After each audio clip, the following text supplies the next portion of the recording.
É uma das heranças importantíssimas do Plano Nacional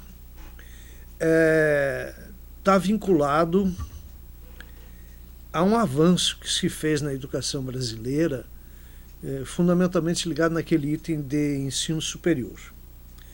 Quando no projeto do plano e depois na consolidação de 2003, no item que falava de ensino superior se propunha a necessidade de criar núcleos de direitos humanos, centros de direitos humanos, observatório de direitos humanos, e que se projetava então a ideia de pesquisar para saber que questões são as questões fundamentais, quais as questões fundamentais para direitos humanos na América Latina. Esse momento foi um momento de acerto do plano, e um acerto tão intenso que está substanciado na herança que esse momento deixou para as universidades brasileiras. Você, a partir daí, passou a ter, por exemplo, disciplinas de direitos humanos. Você passou a ter núcleos de ensino, pesquisa e extensão em direitos humanos. Não só nas universidades públicas, mas nas universidades públicas especialmente. Agora, há núcleos espalhados por universidades brasileiras e com uma compreensão muito interessante, que eu acho que o Brasil está outra vez contribuindo com a questão da educação e direitos humanos. É a ideia de que o núcleo não é de uma área do conhecimento, que o núcleo é interdisciplinar. O que significa?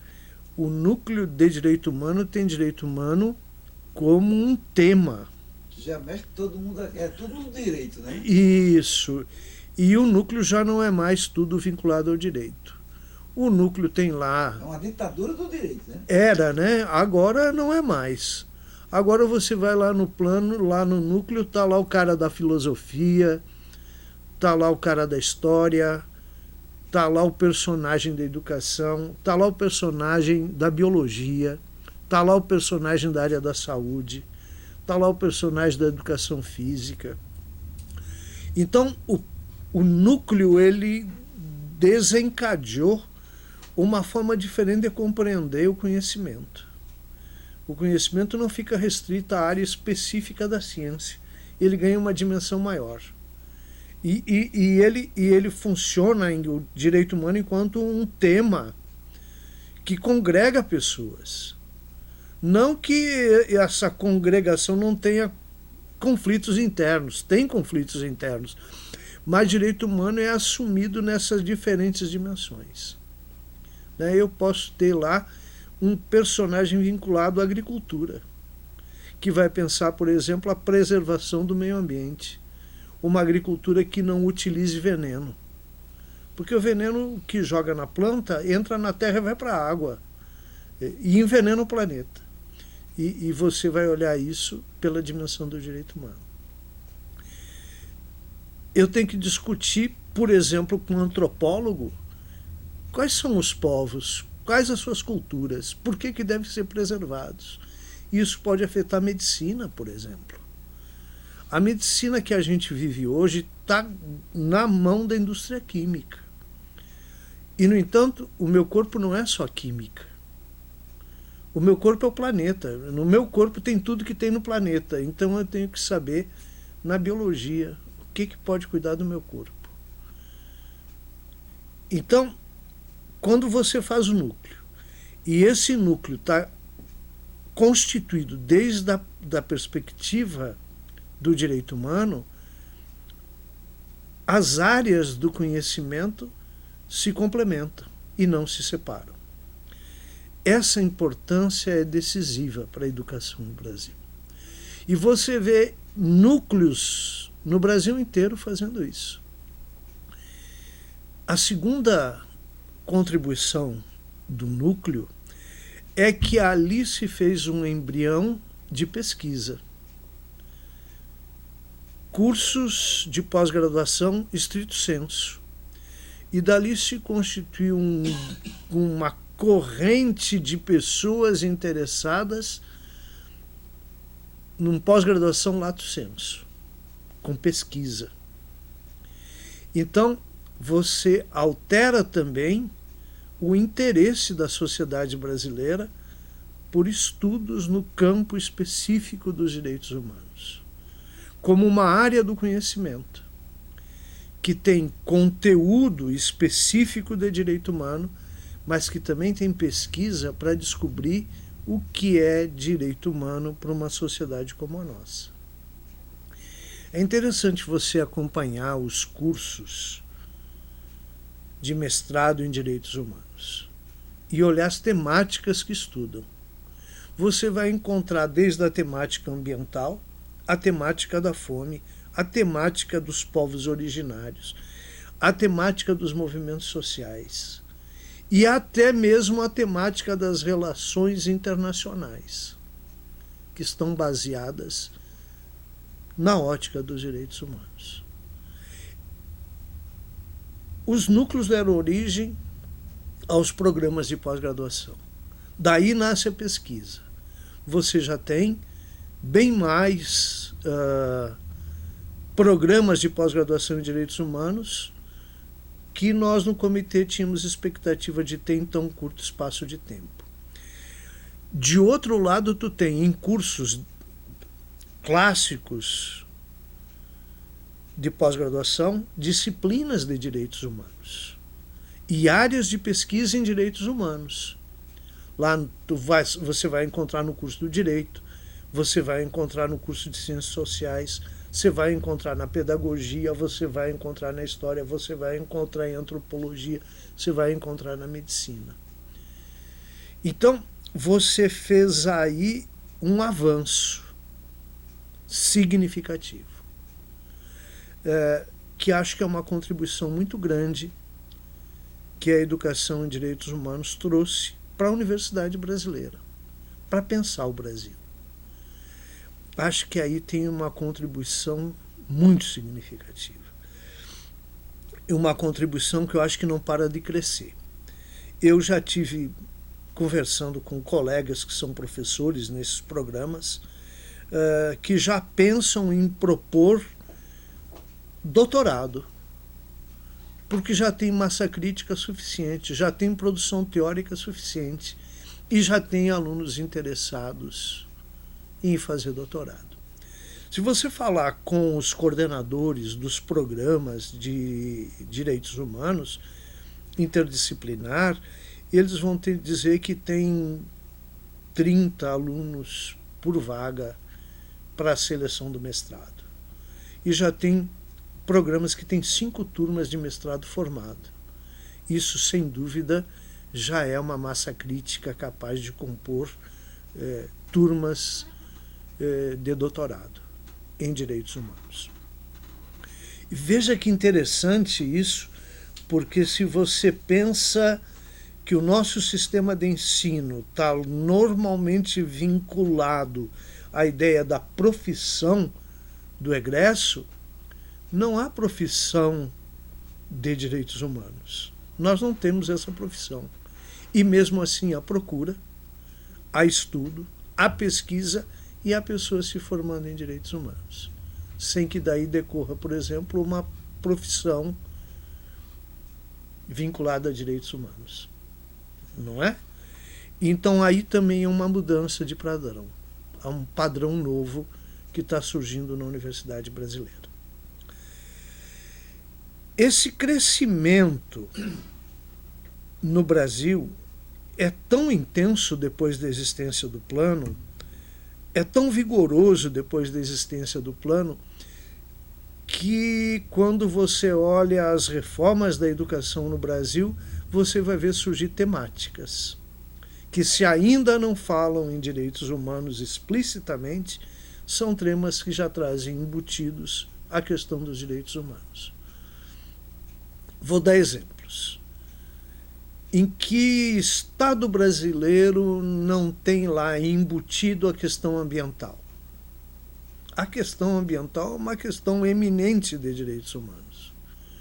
Uma questão que me remete à necessidade de cuidar do planeta. Porque se não tem o planeta vivo, como eu vivo? Né? E talvez, inclusive, já se apontam, alguns teóricos já apontam, que mais importante do que o ser humano vive é a importância da vida do planeta. Não é à toa que Leonardo Boff, que fundou o Movimento Nacional de Direitos Humanos, seja o grande pensador nessa área. Né? Exatamente isso. Dizer, pô, você como é que vai viver no planeta? Misturar a declaração com a Carta da Terra, né? É isso aí, isso aí. Você tem lá no Rio Grande do Sul um rio que, quando diminuem as chuvas no verão, o rio tem uma vazão menor de água, os peixes morrem em seguida. Eu costumo dizer a meus alunos que aquele peixe está trazendo um cartaz. E nesse cartaz diz: eu morro hoje, você amanhã. Né? Sem a água, como vou viver? E nossos rios, olha, as nossas autoridades não cuidam dos nossos rios. Então, eu tenho aí avanços muito significativos. Você tem, por exemplo, a temática do reconhecimento do outro nas nossas escolas, na LDB, nas mudanças de projetos educativos. Está lá explícito, reconhecer o outro. Ora, reconhecer o outro como um ser humano é uma prática de direito humano fundamental. Fundamental. Então, esses avanços eu acho que são muito importantes, e eu acho que é um mérito do Plano Nacional. E aí, queria chamar a atenção de mais uma outra coisa que foi nova. A repercussão disso foi tanta na educação brasileira que houve um momento no Comitê Nacional que surgiu uma proposta. Eu acho que a essas alturas não é sem indiscreto contar que numa reunião do Comitê Nacional apareceu uma proposta de se fazer uma lei para implantar direito humano na educação brasileira. Foi uma proposta que resultou em muita discussão, que demorou pelo menos um turno dos 4 turnos das reuniões do comitê, demorou um turno. E se discutiu muito intensamente isso. E nessa discussão tão intensa, surgiu outra proposta. Uma proposta que o Comitê e a Secretaria de Direitos Humanos deveriam levar ao Conselho Nacional de Educação a proposta de elaborar diretrizes de educação em direitos humanos. Veja só, não uma lei, diretrizes. A diretriz estabelecida pelo Conselho Nacional de Educação diz à educação brasileira o que, por quê e como. E o Conselho Nacional, fomos ao Conselho Nacional, você devia estar junto, fomos ao Conselho Nacional. E o Conselho Nacional nos ouviu com muita atenção. E você deve recordar que na primeira visita as pessoas que nos receberam, o Ronca, o Ronca, o antigo reitor da PUC de São Paulo, assumiram conosco o nosso interesse e o interesse do Conselho a partir daquele momento de ter essa diretriz. E estabelecemos um programa de discussão conjunto. O comitê se colocou à disposição do Conselho, e o Conselho, sempre que precisou, chamou o comitê. E o comitê foi. E recordo lá numa reunião uma votação por unanimidade da importância de construir as diretrizes. Uma grande vitória, né? Eu recordo que a gente saiu imensamente satisfeito nessa reunião, né? E E então, alguns de nós, mais do que outros, mas alguns de nós passaram a acompanhar as discussões do Conselho Nacional de Educação. As discussões foram Na época, Nazaré morava em Brasília. Não, a Nazaré já não estava mais morando em Brasília, já estava de retorno à Paraíba. Mas, enfim, houve um acompanhamento, houve uma escuta muito respeitosa pelo Conselho Nacional e houve a redação de belas diretrizes, um belo documento.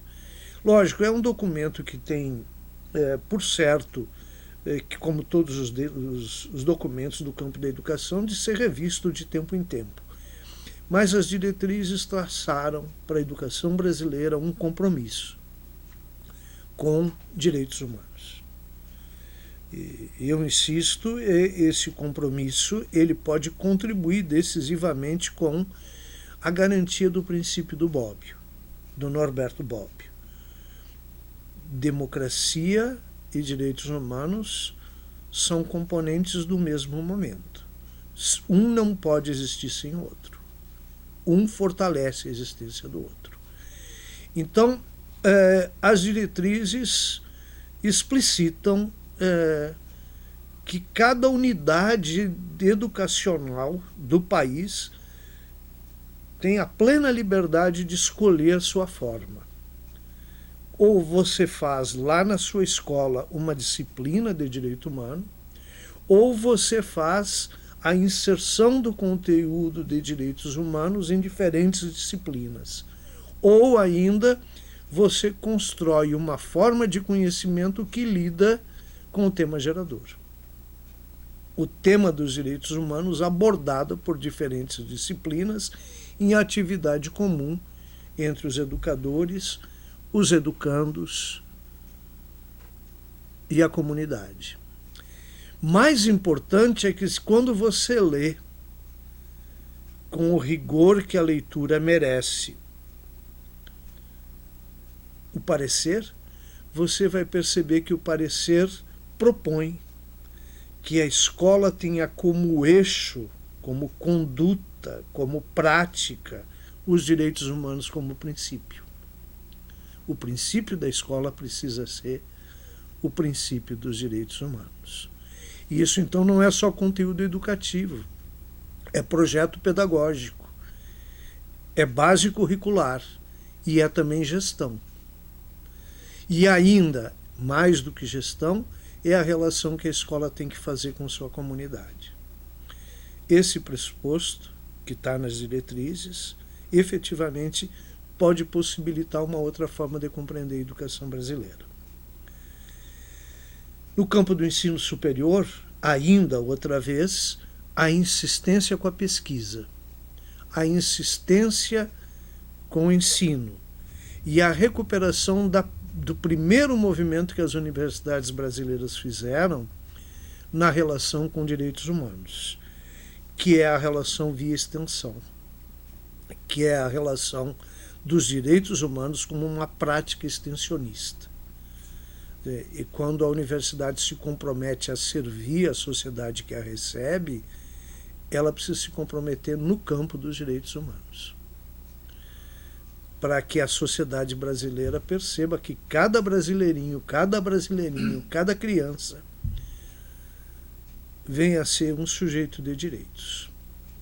Que se saiba um ser humano e que saiba que todo ser humano tem direito a uma vida digna, uma vida sem fome, um direito com condições materiais de sobrevivência próprias do ser humano. Essa questão me parece uma contribuição muito importante. Quer dizer, eu acho que aquele grupo que fez, talvez a primeira geração do comitê ter feito o plano e as diretrizes já foi assim uma coisa interessante. Um caminho de contribuição efetiva daquele comitê, não só na construção do plano, não só na discussão do plano, não só em ter proposto como uma ousadia ao Conselho Nacional de Educação que o Conselho produzisse as diretrizes, é uma contribuição riquíssima para a sociedade brasileira e para essas discussões da democracia no Brasil, né? Nossa democracia ainda é tão tênue, né? Às vezes ameaçada de forma tão incompreensível. A plantinha de Mangabeira está cada vez pior. Tá? Às vezes somos ameaçados de uma forma tão incompreensível, né? Nossa democracia é colocada em risco por interesses tão mesquinhos, né?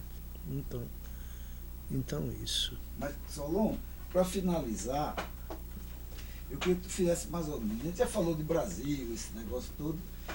Houve atualmente esse encontro da América Latina e Caribe, né?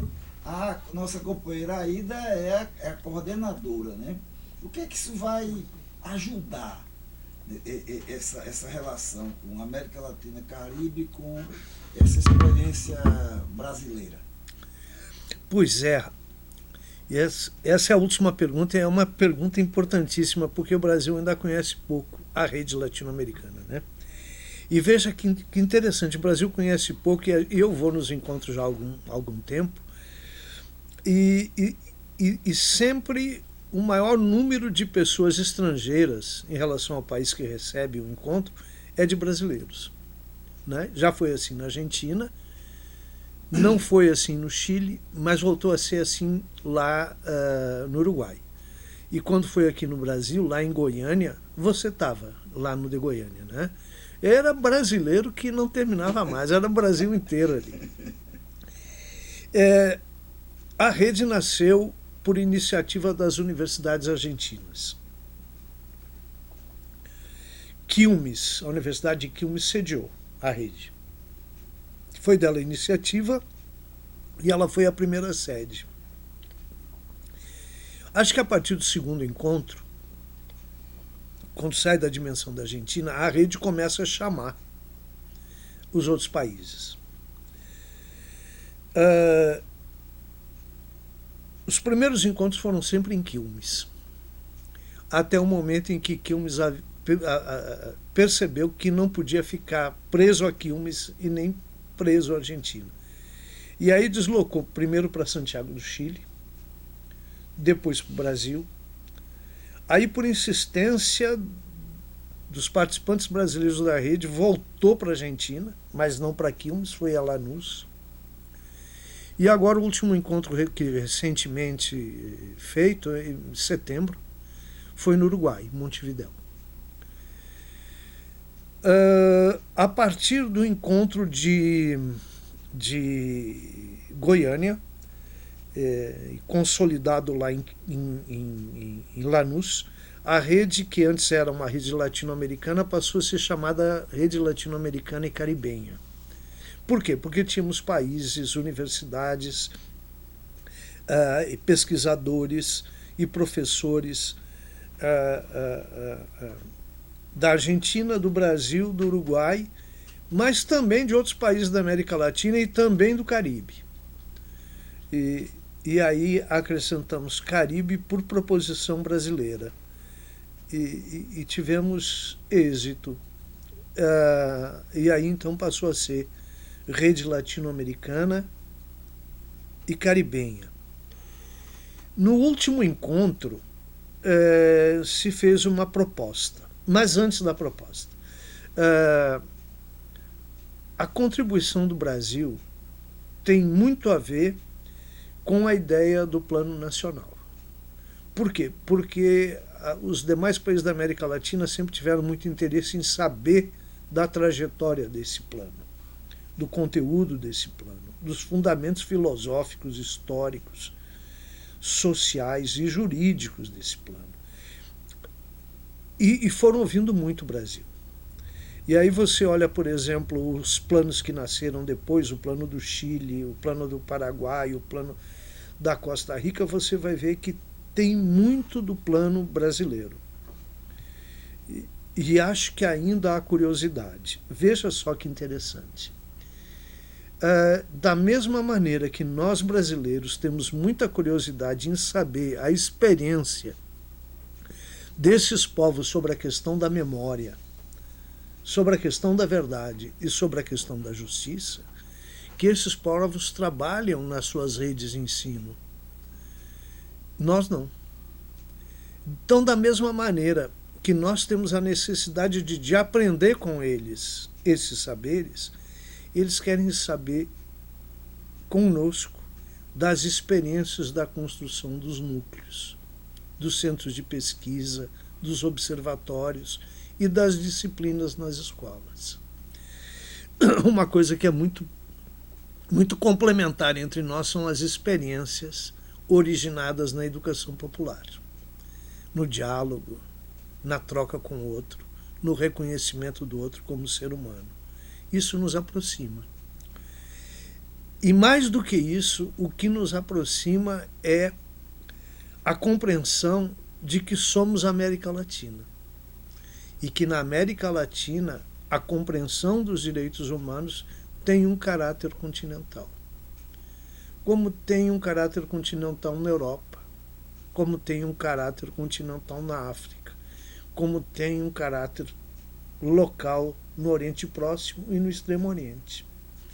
Então, repara, se a Declaração dos Direitos Humanos é universal, ela não impede que cada lugar do planeta leia aquela declaração conforme a sua cultura, conforme a sua experiência histórica. Na nossa experiência histórica, algumas questões são muito próprias da América Latina. Por exemplo, a pluralidade cultural que temos aqui. Essas infinitas experiências dos povos originários. Essa forma magnífica que os povos que habitavam aqui antes dos europeus construíram na relação com a natureza. A forma que extraíam da natureza os alimentos, a medicina, os rituais religiosos. Esses saberes a humanidade não pode perder. Esses saberes a humanidade tem que preservar. E a educação em direitos humanos numa dimensão latino-americana pode contribuir com isso. Pode contribuir com a humanidade, no sentido de levar essa experiência daqui para todo o planeta. Então, me parece que essa é a importância da rede.